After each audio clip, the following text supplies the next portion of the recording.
Épître de Paul aux Romains, chapitre 5. Étant donc justifiés par la foi, nous avons la paix avec Dieu par notre Seigneur Jésus-Christ. Par la foi dans le sacrifice et la résurrection de Jésus-Christ, nous sommes rendus justes devant Dieu le Père. Je poursuis. À qui nous devons d'avoir eu accès par la foi à cette grâce dans laquelle nous demeurons fermes et de nous glorifier dans l'espérance de la gloire de Dieu. Bien plus, nous nous glorifions même dans les tribulations, sachant que la tribulation produit la constance, une vertu éprouvée, et la vertu éprouvée, l'espérance. Or, l'espérance ne trompe point, parce que l'amour de Dieu est répandu dans nos cœurs par l'Esprit Saint qui nous a été donné. Car, lorsque nous étions encore impuissants, le Christ, au temps marqué, est mort pour des impies, c'est-à-dire pour des injustes. C'est à peine si l'on meurt pour un juste, et peut-être quelqu'un saurait-il mourir pour un homme de bien. Là, Paul nous dit que qui risque sa vie déjà pour un homme de bien, mais qui risquerait sa vie pour des injustes en fait. Je poursuis verset 8. Mais Dieu montre son amour envers nous, en ce que, lorsque nous étions encore des pécheurs, au temps marqué, Jésus-Christ est mort pour nous. À plus forte raison donc, maintenant que nous sommes justifiés par son sang, serons-nous sauvés par lui de la colère. Car si, lorsque nous étions ennemis, donc de Dieu du Père, nous avons été réconciliés avec Dieu par la mort de son Fils, à plus forte raison, étant réconciliés, serons-nous sauvés par sa vie.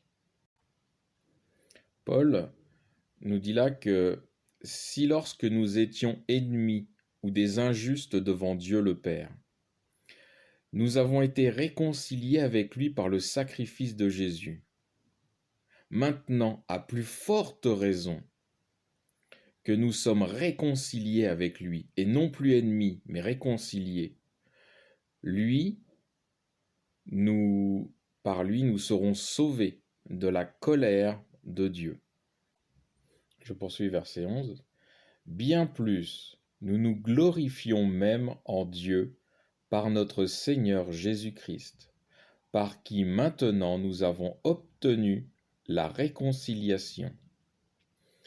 Ainsi donc, comme par un seul homme, le péché est entré dans le monde, le péché de l'arbre de la connaissance du jardin d'Éden, et par le péché la mort. Et ainsi la mort a passé dans tous les hommes, parce que tous ont péché. Alors les chiens ne font pas des chats. Un homme pécheur donnera naissance à un homme pécheur. C'est important de comprendre ça pour l'explication qui arrive que Paul va donner. Donc je poursuis au verset 13. Car jusqu'à la loi, le péché était dans le monde. Or, le péché n'est pas imputé lorsqu'il n'y a point de loi. Cependant, la mort a régné depuis Adam jusqu'à Moïse, même sur ceux qui n'avaient pas péché, par une transgression semblable à celle d'Adam, lequel est la figure de celui qui devait venir. Alors c'est un petit peu complexe à expliquer, je vais essayer de le faire au mieux. À l'époque d'Adam, la seule loi existante était de ne pas manger du fruit de l'arbre de la connaissance. Comme le jardin d'Éden était devenu inaccessible après la désobéissance d'Adam et Ève, quand ils ont été mis hors du jardin, et donc entre cette partie de l'histoire et jusqu'à Moïse, il n'y avait aucune loi. Dieu n'avait donné aucune loi. Pas de loi signifie pas de péché, puisque pas de transgression. Et pourtant, les humains, entre Adam et Moïse, ont continué de mourir, bien que ne commettant pas de péché, puisqu'il n'y avait pas de loi. C'est ce que nous dit Paul. Paul termine par cette phrase. Adam est la figure de celui qui devait venir, c'est-à-dire le Christ. Et on a la réponse pourquoi, même s'il n'y avait pas de loi, il y avait quand même la mort, parce que Adam, homme pécheur, donne naissance à des pécheurs. Et Christ, par sa résurrection, donne la vie. C'est la dernière phrase que dit Paul dans le verset 14. Je poursuis verset 15. Mais il n'en est pas du don gratuit comme de la faute. Car si, par la faute d'un seul homme, tous les hommes sont morts, à plus forte raison, la grâce de Dieu et le don se sont, par la grâce d'un seul homme, Jésus-Christ, abondamment répandus sur tous les hommes. Et il n'en est pas du don de Dieu, comme des suites du péché d'un seul, car le jugement a été porté à cause d'une seule faute pour la condamnation, tandis que le don amène la justification de beaucoup de fautes. En effet, si par la faute d'un seul, la mort a régné par ce seul homme, à plus forte raison, ceux qui reçoivent l'abondance de la grâce et du don de la justice régneront-ils dans la vie par le seul Jésus-Christ. Paul explique la différence entre le don de Dieu et la condamnation du péché.